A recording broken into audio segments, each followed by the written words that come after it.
nesse canal YouTube com o Lacan Entre Capas. Hoje apresentando o seminário livro 17, O Avesso da Psicanálise, L'Inverse de la Psychanalyse, de 1969-1970. O seminário que ocorre em meio às reformulações, revoltas que seguiram-se a maio de 68. E ele tem uma capa diferente de todas as outras, né? É uma capa que é uma foto, para começar, uma foto de Gilles Caron, e é uma foto de um personagem muito conhecido das revoltas de 68, que é Daniel Cohn-Bendit, que é Danny Le Rouge, um agitador alemão, né, que está em Paris e que está sendo assim confrontado por um policial francês que tem um capacete que lembra muito o capacete alemão na Segunda Guerra, né? Então a gente tem aqui uma inversão de relações, dessa vez, né, com o Danny Le Rouge. Em vez de se sentir ameaçado, em vez de se sentir assim acuado, ele ri, né? Ele ri sardonicamente, ele ri ironicamente, ele ergue os olhos e as sobrancelhas para o guarda que tenta acossá-lo. O que é essa cena? Essa é uma cena sobre impotência. A impotência do poder, a impotência da violência, a impotência policial em conter a revolta que toma conta da França e termina com a deposição de Gaulle. Esse é um seminário que envolve passagens muito engraçadas, onde o Lacan é interpelado, né, pelos estudantes, afinal as estruturas desceram às ruas, ou não, o estruturalismo é algo que permite engajamento político ou não, qual é a sua relação com Marx, afinal. E de fato é um seminário que começa, assim, diretamente de chofre com Marx. Marx e os desenvolvimentos em torno do objeto A mais de gozar, que a gente viu lá no seminário 16, mas agora já, né, no contexto da produção dos discursos. A gente tem um vídeo sobre isso, então recomendo que vocês investiguem esse vídeo, onde está lá detalhado, né, os 4 lugares que compõem o discurso, né? Então, contando da esquerda para a direita, o lugar do semblante, o lugar da verdade, né? Semblante, ele é suportado pela verdade. Do outro lado, o lugar do outro, esse outro do qual você pode extrair o pequeno outro. E embaixo, o lugar da produção. Uma novidade aqui, né? Pensar o discurso como laço social e o discurso definido por uma produção. O que o discurso produz, né? Pode produzir indivíduos, pode produzir sujeitos, pode produzir mais gozo quando você tem ali nesse lugar um objeto A mais de gozar. E nesse caso a gente está diante do discurso do mestre, né, que coloca o objeto A no lugar da produção e o sujeito barrado no lugar da verdade. Entre eles, um triângulo, entre eles um impedimento de circulação. Uma punção, talvez, né, como no Fantasma, em que o sujeito não consegue se relacionar, não consegue assimilar, não consegue se proporcionalizar ao objeto, né? De fato, os discursos compreendem 2 circulações, né, da verdade ao semblante, do semblante ao outro, do outro à produção, e de volta para o semblante, que vai para o outro, que vai para a produção, e que vai de novo para o semblante, e essa pequena circulação da verdade, né, para a oposição do semblante, em algumas formulações a verdade que também toca diretamente assim ao campo do outro, né? A gente tem aqui uma novidade psicopatológica muito interessante, né, que é a recuperação da histeria. A histeria que tinha sido analisada lá atrás como o grande quadro definidor da neurose, a partir da hipótese, né, da negação dialética, do recalcamento, aqui volta a cena como um discurso. A histeria é um laço social, não só, portanto, uma forma de desejo, né?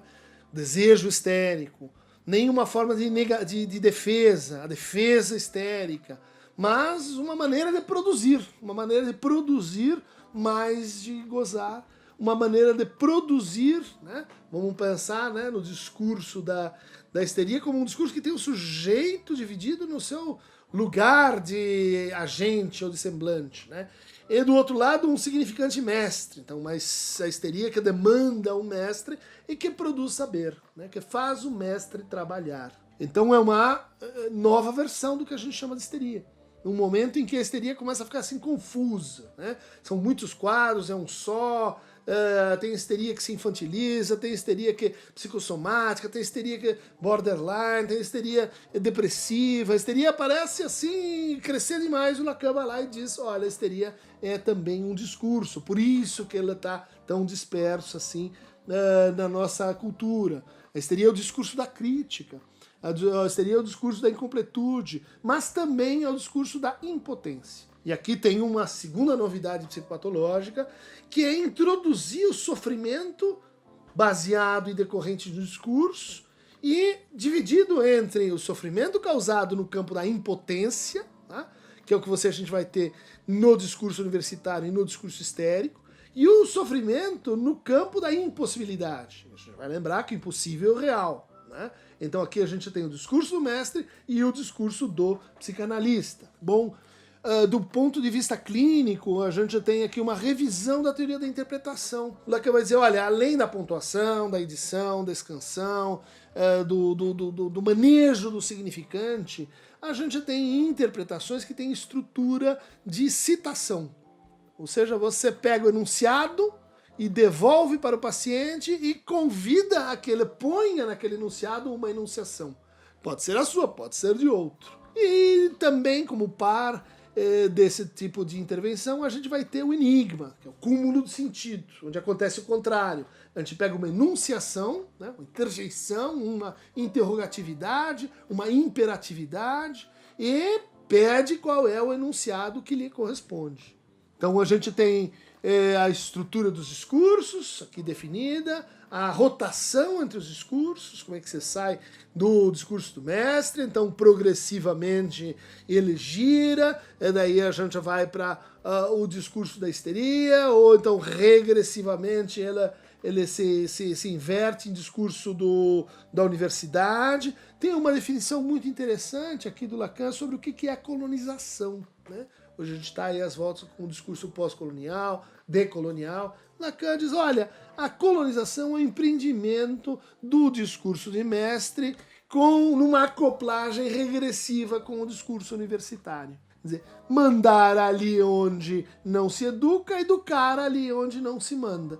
E as coisas vão operando, né, por um processo em que o outro tem que falar a minha língua, em que o outro se torna, então, uma reedição da relação, e aqui a gente vai ter, né, no 15 Descartes, no 16 Pascal, e agora volta Hegel. A estrutura dos discursos é inferida da estrutura do senhor e do escravo, ou do mestre e do escravo. E aqui a gente tem todos os desenvolvimentos, né, que vão introduzir no coração da teoria psicanalítica essa figura da escravidão. Para o Hegel, isso era o quê? Era um momento em que a gente estava saindo da Idade Média, entrando na modernidade. A modernidade se caracteriza por quê? Por cidadãos. Não tem mais escravo. Mas o que a astúcia dele indica? Não tem mais escravos como a gente tinha no Senhor Antigo, que o Lacan vai dizer é o filósofo. Porque o que ele faz? O filósofo do Sócrates, do Aristóteles, do Platão, que é aquele que tem um saber que é expropriado do escravo que sabe fazer. Sabe fazer música, sabe fazer medicina, sabe fazer arte, sabe duplicar a área de um quadrângulo. Só que ele não sabe que sabe. E então o mestre, o senhor, né, vai lá e suga o saber e eleva esse saber a uma segunda potência. Não é mais um saber fazer, né, mas é um saber sobre o saber. E de tal maneira que então você expolia o escravo daquilo que ele sabe, e daí o escravo é o senhor da natureza, assim como o senhor é o senhor do escravo, aquele que comanda o escravo. Mas aqui há uma dobradura a mais.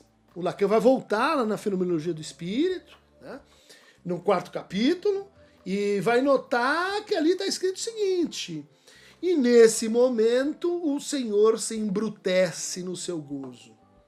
Ou seja, nesse momento em que ele dobra o escravo, ela se embrutece com isso. Por quê? Porque ele não pode ser e não quer ser reconhecido por alguém que não é um como ele, que não é um mestre, mas é apenas e tão somente um escravo. E aí o Lacan vai dizer, dentro de cada um de nós há um senhor e um escravo. E, portanto, as nossas relações intersubjetivas, elas são simétricas às nossas relações intrasubjetivas. Né? E, portanto, a escravidão é um problema universal, porque diz respeito a fracasso do indivíduo, fracasso dessa passagem, fracasso na relação de um lado com a liberdade e do outro com a morte. O senhor escolhe a coragem de se pôr como mortal, porque ele pode ser atingido pelo escravo. E enquanto o escravo, que o define é a angústia diante da morte. Essa dialética, ela está acontecendo, veja só, 1807, né? Depois da Revolução Francesa, mas mais ou menos assim, de forma contemporânea, aquela que, bom, a gente pode dizer talvez seja a primeira revolução, né? Que é a Revolução em São Domingos, a Revolução Haitiana, a Revolução dos Negros, que decretam o fim da escravidão no Haiti, que cantam a Marselhesa, e com esse canto imobilizam o batalhão polonês de Napoleão, e que se tornam então a primeira colônia livre, e que são boicotados e levados ao desastre pela impiedade de Napoleão, e seu herói, morto na França, quando esperava, vamos dizer assim, ser tratado como um igual. E o retorno ao senhor escravo. Mas é um retorno que agora traz algumas novidades, né? Que vai falar de uma certa sobreposição ou diacronia histórica dos discursos. Primeiro o discurso do mestre, depois o discurso universitário, depois o discurso histérico e em seguida o discurso da psicanálise, né? Ou do psicanalista, mais rigorosamente falando. Aqui vai aparecer a ideia da verdade como irmã de gozo e o saber como meio de gozo. Né? Aqui vai aparecer a ideia de que o gozo ele é um efeito da repetição, ou seja, da circulação, como em Marx, né? Das trocas, mas aí das trocas dentro de um discurso que pode operar regressivamente ou progressivamente. Então, a gente tem aqui uma reedição do problema do percurso de uma análise. Quando a gente recebe um paciente, muito frequentemente ela está no discurso do mestre, né? Ou no discurso universitário, dando aula sobre si mesmo. Especialmente foram um estudante de psicologia. Diante disso, qual é a operação que a gente faz? Estericizar o sujeito. Não tem análise sem esse primeiro passo, que é colocar o sujeito dividido em primeiro plano, lugar semblante. E a partir dessa estericização, ou seja, esse convite ao questionar-se, a questionar o outro, se inicia um processo que culminará um quarto de volta a mais, que é a passagem de analisante, discurso histérico, a analista. É a passagem que conclui a análise. Então é um seminário que na sua segunda parte para o fim vai recuperar um outro autor de suma importância no ensino lacaniano, não só no começo, como muitos argumentam, mas no final e a partir de então, que é Claude Lévi-Strauss. Ou seja, aqui começa um ajuste de contas que já estava ali dado no seminário de uma aula só, de 1963, Les Noms du Père, Os Nomes do Pai, onde ele lê Pensamento Selvagem, de Lévi-Strauss, que foi editado em 62, né? Em 63 vem Les Noms du Père, e aqui há uma nova volta no parafuso. Ou seja, além do Édipo. Né? O que significa ir além do Édipo? O que significa retomar certas distinções que estavam lá no Freud. Por exemplo, entre o mito de Édipo e o mito de Moisés. Se o mito de Édipo diz que o mesmo vem do mesmo, né? Que é um mito sobre a família e como a família se reproduz endogamicamente, na verdade exogamicamente, mas Édipo é o contra-exemplo disso. Moisés, texto do Freud, vai argumentar justamente o contrário. vai colocar na sua cúspide a figura do estrangeiro e vai dizer: o nome vem do outro, o nome próprio vem do outro, o nome que funda uma genealogia vem do estrangeiro.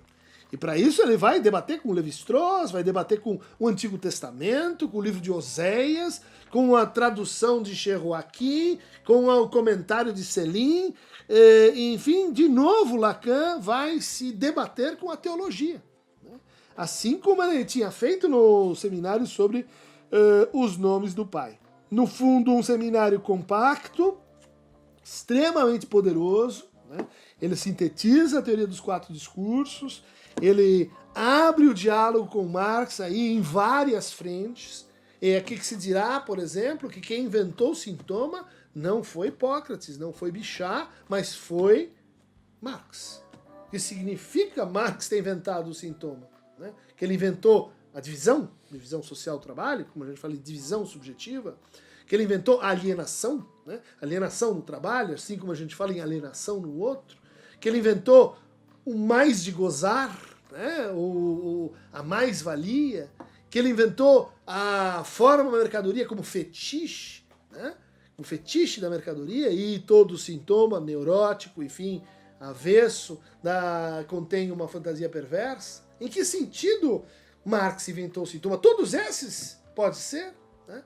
Realmente um seminário em meio à revolução, em meio às chamas, né? Onde o Lacan está na sua melhor forma, retomando coisas de outros seminários de maneira sintética. Está aqui a lógica do fantasma, está aqui a Fibonacci, está aqui a releitura, né, do inconsciente como um discurso, né, no contexto da solução para os 4 impossíveis, né? Governar, educar, fazer desejar e analisar, que definem o mal-estar. Para muitos, é um seminário de psicologia social lacaniana, de psicanálise social lacaniana. No meu entender, é um seminário extremamente clínico. A gente já tem manejos, a gente já tem escutas, a gente tem modalidades de interpretação, a gente já tem revisões e problemas, por exemplo, relação entre discurso e transferência, que estão nesse pequeno livro que eu recomendo a vocês. Para mais fragmentos vermelhos, marxistas e estruturais, clique aqui em Aqueronta Movebo. Por hoje é só.